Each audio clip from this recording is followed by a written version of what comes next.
Hi everyone, Mena Hanna here, General Director and CEO of Spoleto Festival USA. Welcome to tonight's Patron talk with Ayodele Casel. Thank you for joining us, and thank you as always for your support of Spoleto Festival USA. We are honored to have Ayodele Casel here tonight. I saw her back, I think in February, being honored as one of the Doris Duke artists for this year, one of I think 6 people who were artists who were honored as a Doris Duke artist.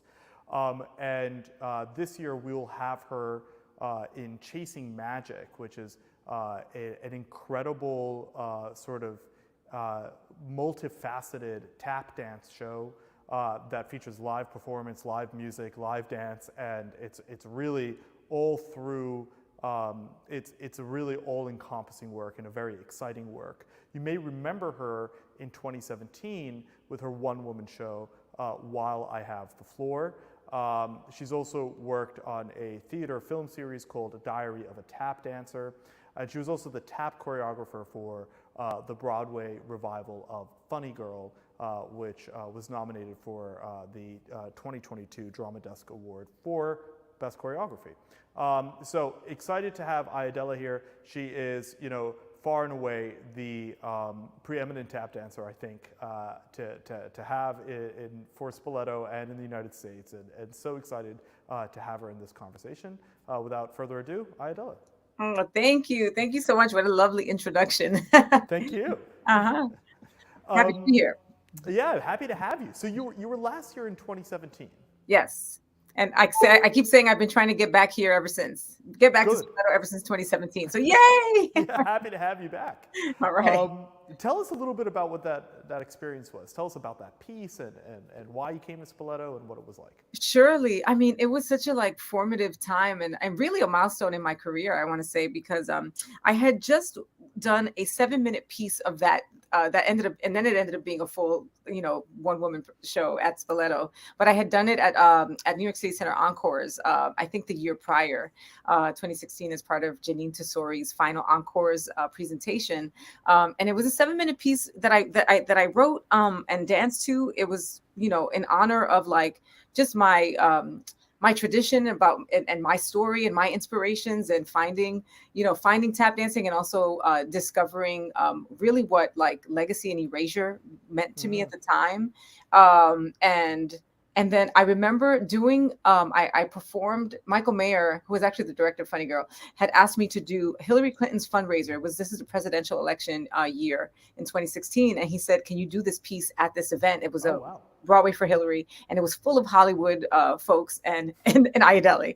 And I did this piece, and it everybody just stood up immediately after it was over. And it was just I just knew that that the piece itself was really speaking to people. And then shortly after that, I got an email from Spoleto asking if I had a full evening.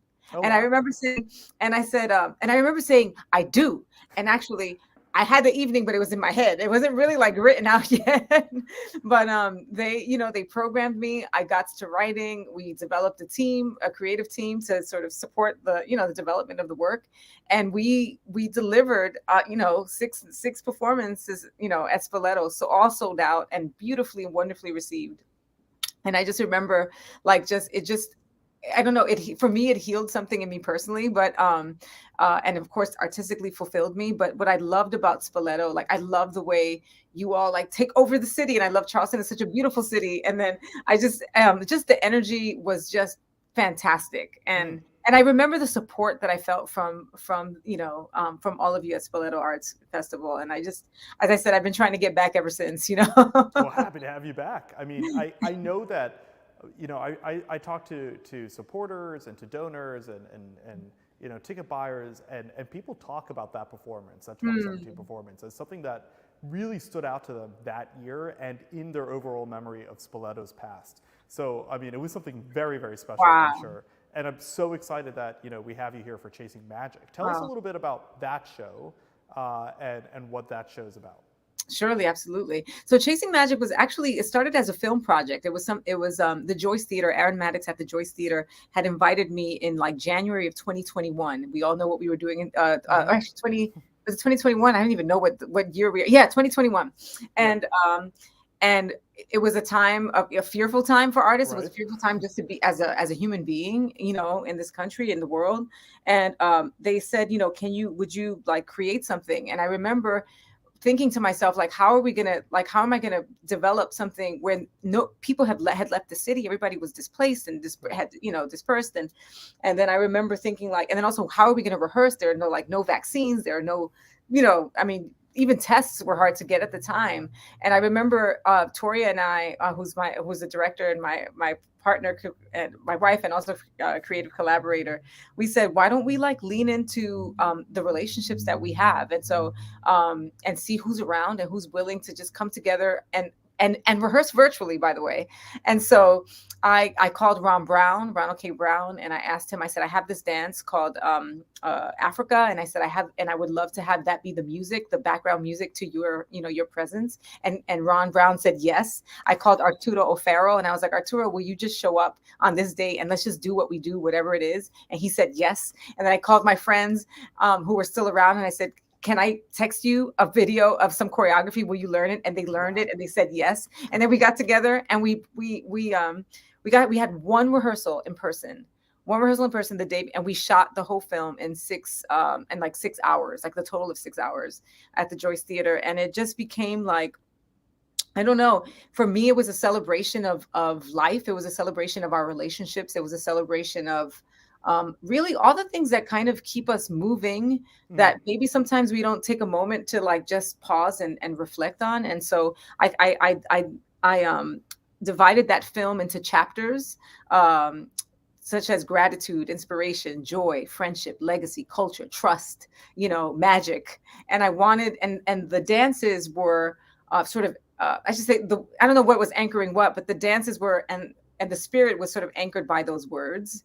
And that was the film. And it ended up winning a Bessie Award. And then American Repertory Theater reached out, Diane Borger over there, and said, this is a crazy idea. Do you want to do it for us to open our theater season again? And I said, yeah, absolutely. So we, Tori and I, got to work on sort of presenting, on working it out to be a stage production, which we learned in person that I cannot be in 8 places at once. Right. And I actually, so film is much easier to edit. So we had to create some transitions. And so that's how this life, and it just continues to live. It continues to live, and it's joyful, and it's a really fulfilling project. So in the midst of the darkness of the pandemic, it's January 2021, you create a piece of life and joy, a celebration of what it means to be human.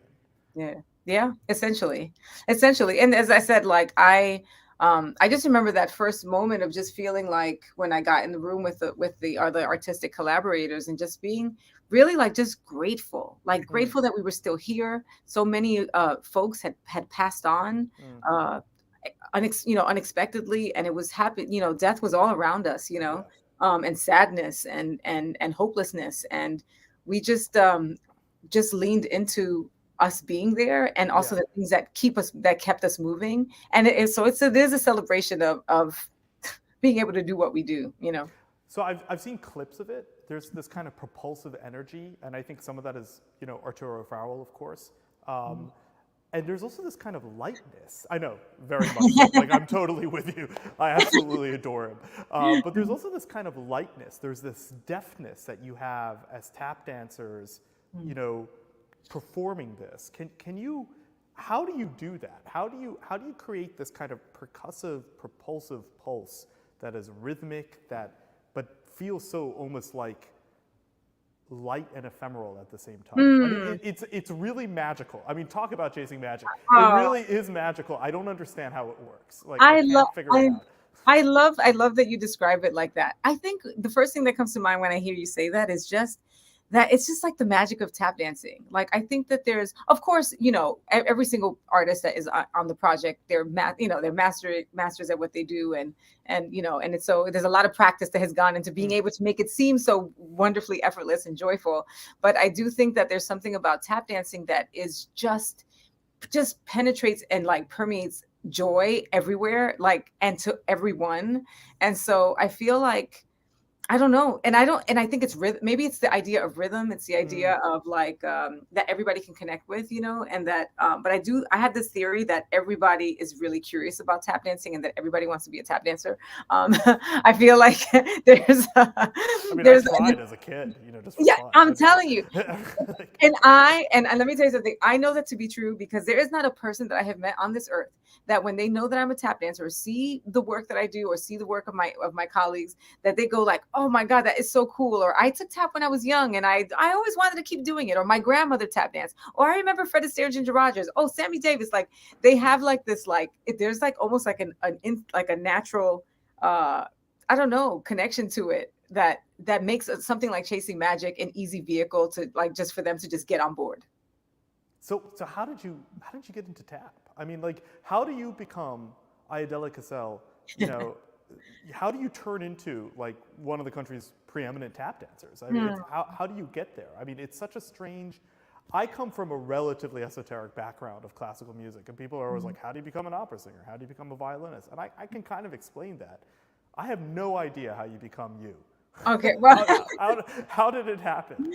well, I would say this that you know am an obsessive person. So I actually first started tap dancing when I was 19 years old.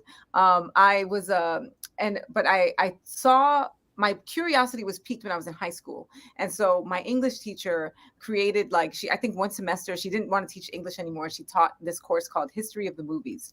And in that particular course, Great like we teacher. would yeah, and we would watch classic films and Sure. we watched Casablanca, and we watched Gone with the Wind, and we watched, just like anything Katharine Hepburn, Spencer Tracy.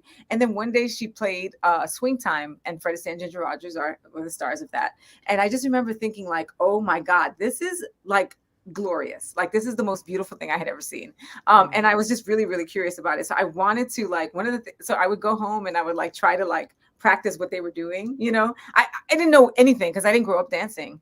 But all I knew is that I wanted to feel what I Yeah. was watching on screen. Yeah. You know what I mean? Yeah.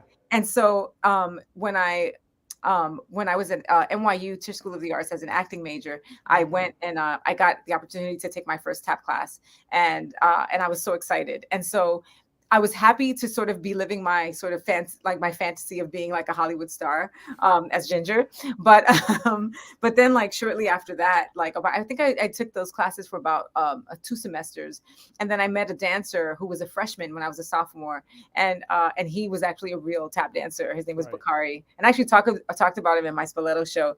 But he's the one that kind of really he taught me that tap dancing was really rooted in a deep history of Black people in this country. And he said, "Do you know Gregory Hines? Do you know the Nicholas brothers? Do you know?" And he just started to educate me, and he started to share with me everything that he knew, which I think is part of the tradition of tap dancing. And it's like this sort of thing that gets passed down from one generation to the next. It's Like like orally by it's like rote oral. almost. It Yeah. is like oral history, Yeah.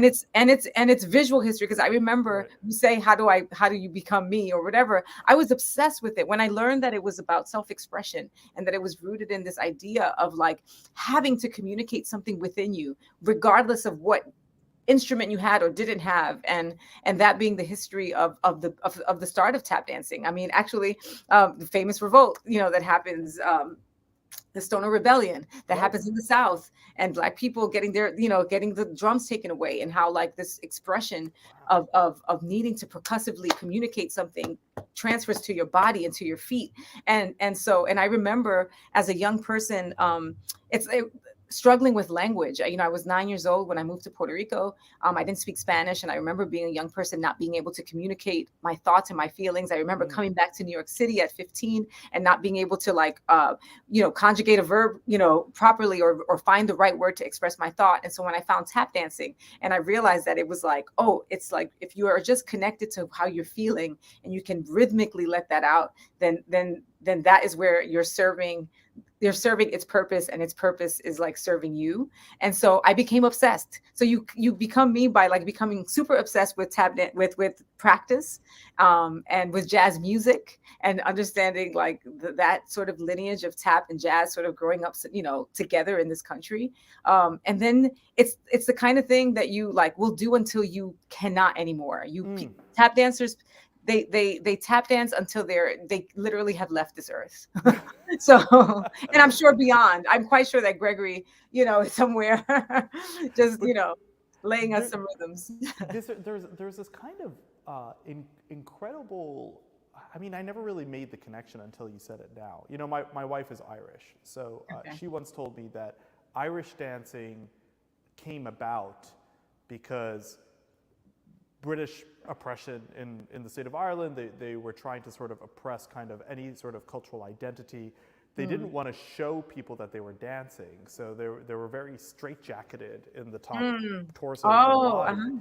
And so if British soldiers or whatever, medieval, into like sort of early modernism would look through the window of a hut or something like that and just see someone kind of moving like this, they would assume that they weren't dancing, but they were actually kind of having the crack, as an Irish person would say, in the hut. But it's, Yeah. you have this kind of, and I don't know if that's true or if that's apocryphal, but it doesn't really matter because it's about the narrative of this kind of expression formed under the crucible of oppression. Absolutely. I always say, I feel like tap dancing to me is like the triumph of the human spirit. It's like it's what oppressed people did to turn oppression into joy, and into community, and into celebration, and to honor your spirit, and which is literally calling you to move and to express something that is not with words. It's one of the things that I'm so in love with, about the art form. It's just beautiful. Tell me a little bit about the recent history of tap dance. So, like, I mean, most of us know about tap dance, basically through Fred Astaire, Ginger Rogers, so on and so forth, through those incredible Broadway films, Singing in the Rain and things like that. And I think, in the mind's eye, in the public imagination, it feels very much like a Hollywood golden era 1950s kind of art form. But what you do is, I mean, especially with something like Chasing Magic, I mean, it's relevant, deeply relevant to your lived experience. It's deeply relevant to being a person, living in the 2020s in the United States. Surely. How do you effectively like make this form feel so relevant? Well, I think that, as long as something is alive, it's going to evolve, and it's going to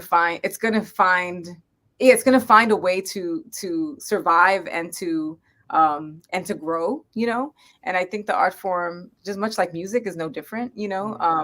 I believe that, tap dancing, yes, we are our maybe the public, or the common, or the larger perception is that of the 30s and 40s and 50s, but we know, that it was in the jazz clubs, Baby Yeah. Lawrence, and Jimmy Slide, and Bunny Briggs, they carried into the 50s, 60s, and in the 70s, like Gregory says, it started to lose some steam, because as like rock and roll became more popular, people were less interested in what was happening in those clubs, and I believe that, if I were to give just a quick history, Gregory Hines did us and the art form such a great service by using his celebrity to shine a light, on the art form, and those practitioners that had sort of like fallen by the wayside into the background. And he used that time. I mean, he petitioned the president at the time in '89 to have a national tap dance day, which happens May 25th.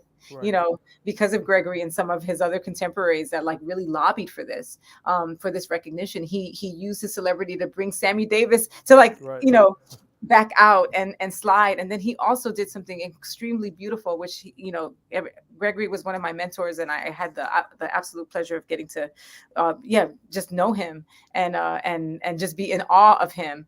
But he did something really great, and that was that he also took the time to put a spotlight on young people, and he championed Savion Glover, who was like the most, who was the art form was living in him so beautifully as a Right. young person. And he said, look at what young people are doing. And then naturally Savion, because he was, he is a young man of color, Black man, and that lived in Newark, and hip hop. We grew up in the 90s. So the 90s, Right. like that sound sort of permeates our our ears, and like, and it comes out with a different rhythm. So even though Savion had all of the classical training of tap dance, of tap dance in terms of like as we know it, like time steps, and he could do all of those things, but all of a sudden these rhythms are now coming out in this very contemporary way. You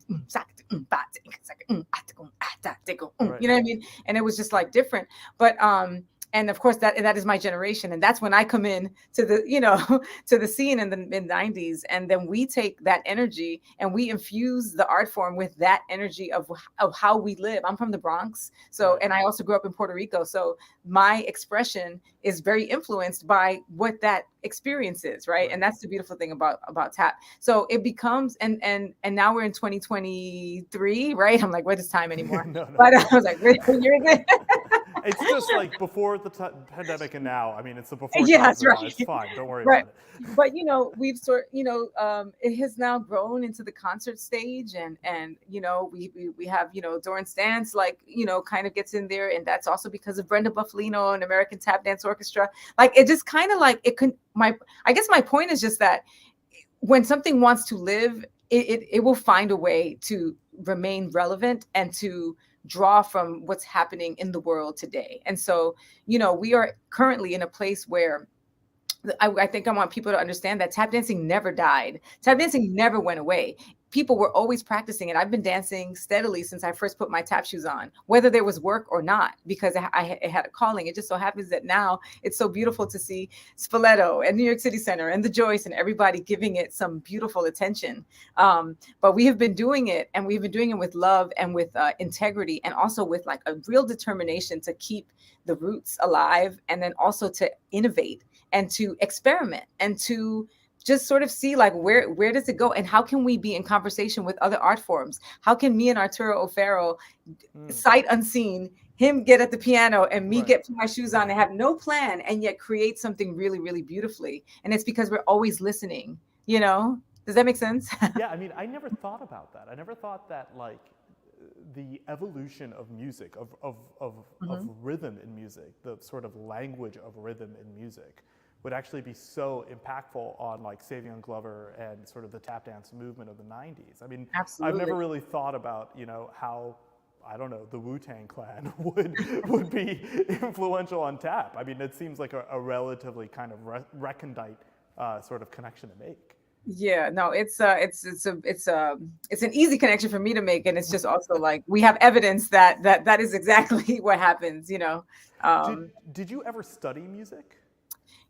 I when I was a teenager, I actually I taught myself how to play piano. I taught myself how to read music, although I didn't stick with it because I told you, I said I have a very obsessive personality, and so I would just switch from one thing to the next. So much so that when tap dancing came into the picture, my mom was like, she'll be over this in 2 months. Right. But it just sort of stayed. Yeah. And it just stayed. And I remember the first performance my mom saw, I had started dancing with Savion, and we were at Radio City Music Hall for we were doing a program for like a ABC, the network ABC. Yeah. And that was when she first saw me perform on that stage. And afterwards she goes, "Oh my God, you're serious about this." Right. It took up until that moment for her to be convinced that this is what you were going to do. It took 19 years for her, or 20 years for her to understand that I was serious about serious at least about one thing. Yep. Yeah. Did you, I mean, so where do you see tap evolving now? I mean, what's kind of, how is it, what music is it sort of playing off of? What are the rhythms that you're feeling? Give me a kind of crystal ball, if you can, of the next decade and a half of tap dance. Oh, that's so beautiful. I have never felt more encouraged about where the art form is heading, and where and how other arts want to intersect with it. So just last week I presented basically 9 other choreographers who basically are answering this question, and that is it intersects. It is we live in an a cappella space, which is where we are the music and we don't need any accompaniment. And we are asking people to listen to how music comes out of us purely. We live in a time where tap dancing is is now drawing its roots. Tap dancers are drawing the roots between house music and house dancing and hip hop dancing, like how house footwork is a Right. derivative of Yeah. tap dancers. That's really cool. Yeah. Yes, it was so cool, and it is very, very cool. We live in a time now where tap dancers are exploring uh, music with contemporary Indian classical music, where Oh, wow. jazz, obviously, anything, golly, anything that we hear on the radio right now.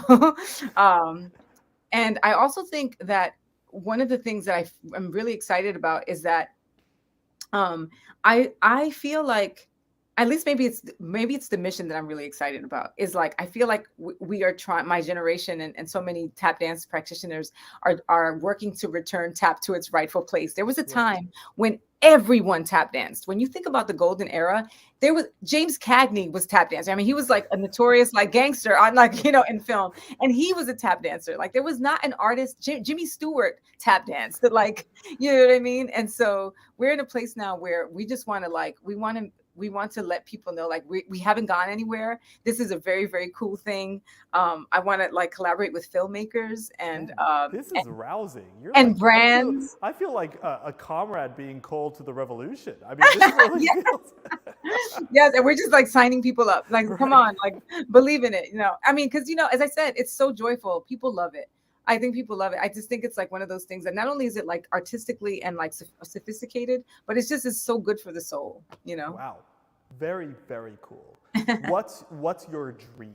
What is your dream project? Mm. And I'm going to say this, with the caveat that, maybe we can have a discussion about it at some other point. But just to kind of get, sorry, I think there's some sirens going by. Oh, So no, it's okay. yeah.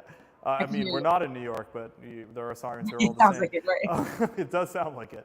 What is Uh-huh. your what is the sort of thing that you really want to see happen? What's the Mm. kind of dream magnum opus that you want to create? Is it like a 16-hour tap dance sort of? I mean, tell me.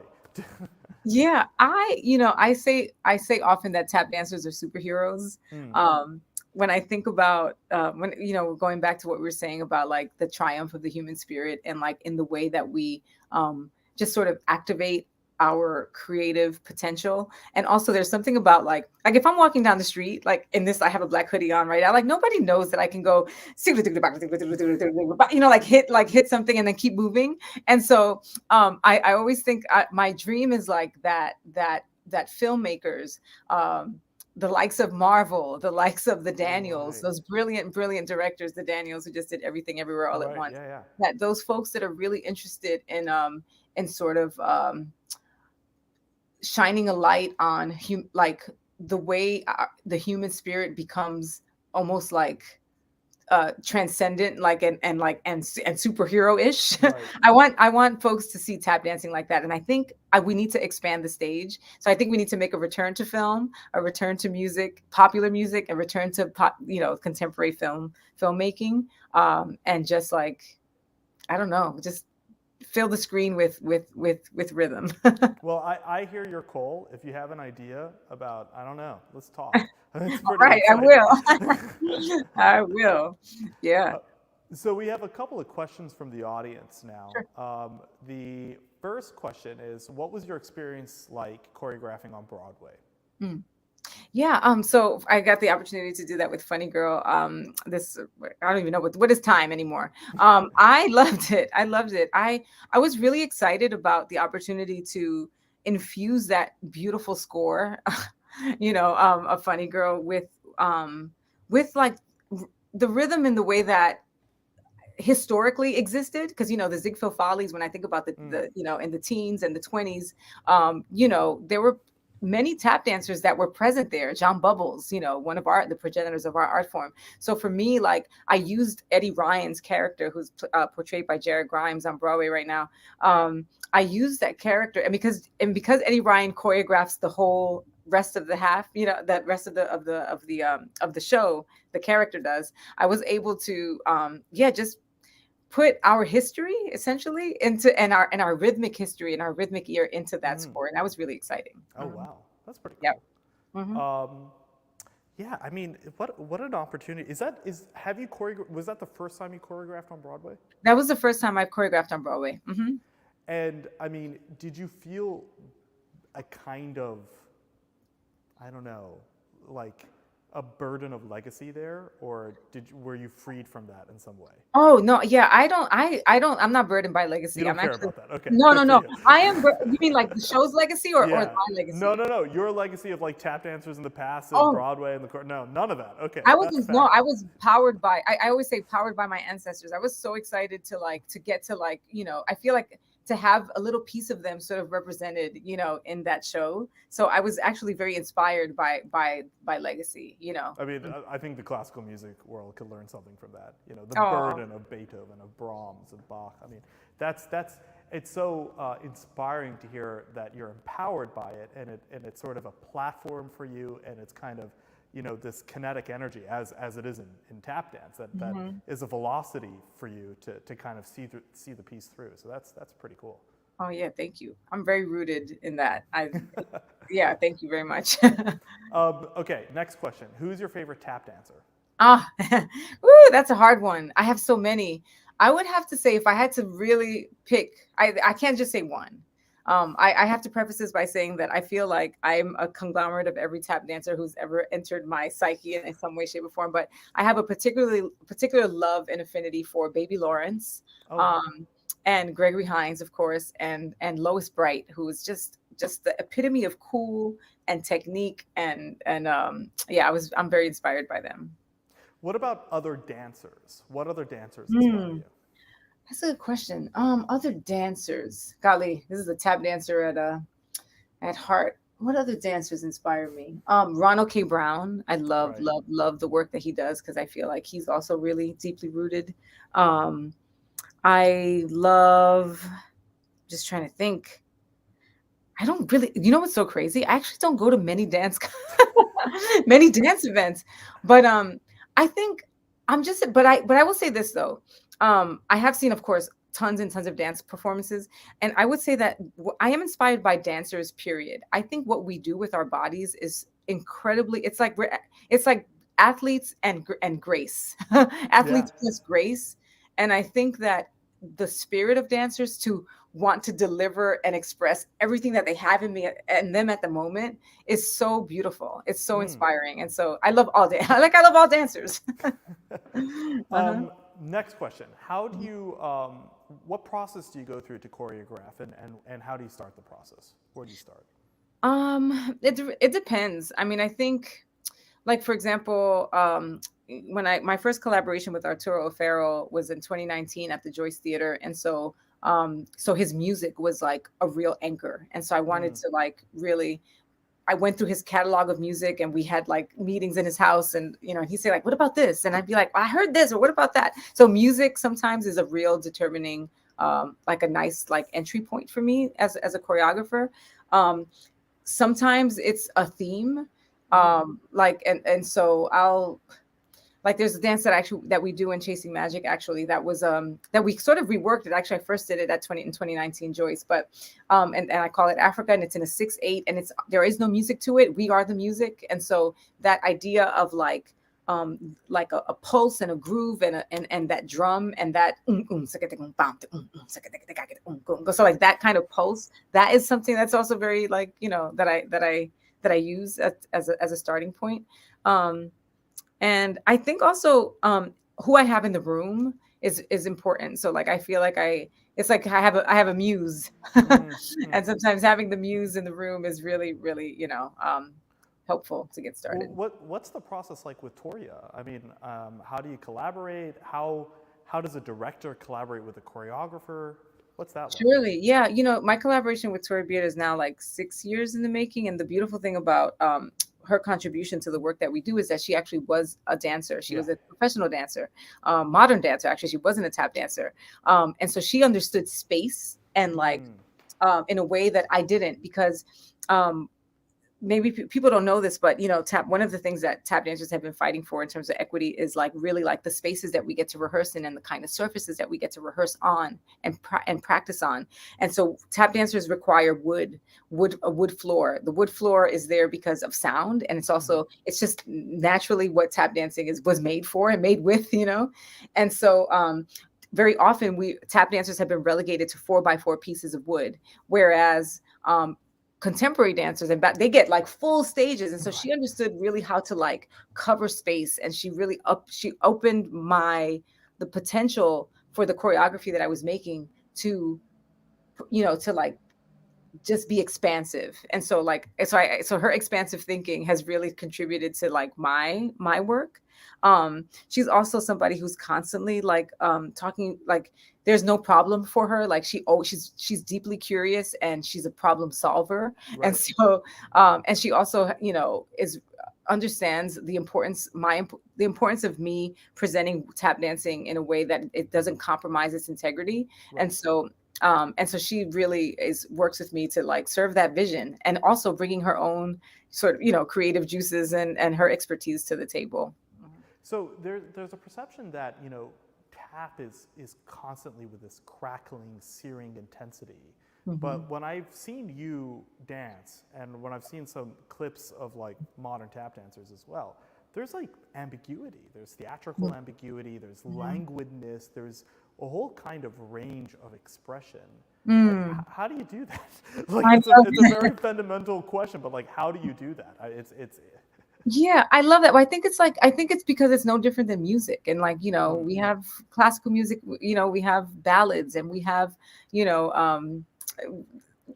whatever pop songs, and we have R&B songs, and we have, jazz songs. And like, it's like the whole full range of musical expression also exists within tap dancing. And I think if we're listening to what the moment requires, then we can access that, Yeah. Tap dancing, we can do a soft shoe, which actually doesn't really require shoes at all. Yeah. It requires doesn't require taps at all, is what I'm saying. Yeah. And it has a soft, almost, beautiful, like suspenseful quality. Right. Honey Coles was one of our great soft shoe, Honey Coles and Charlie Atkins. They have a beautiful, you can Google them. They're like, it's like grace in motion, Right. Yeah. And we can also be intense rhythmically, and we can swing and be in a groove that like just makes you want to bop your head.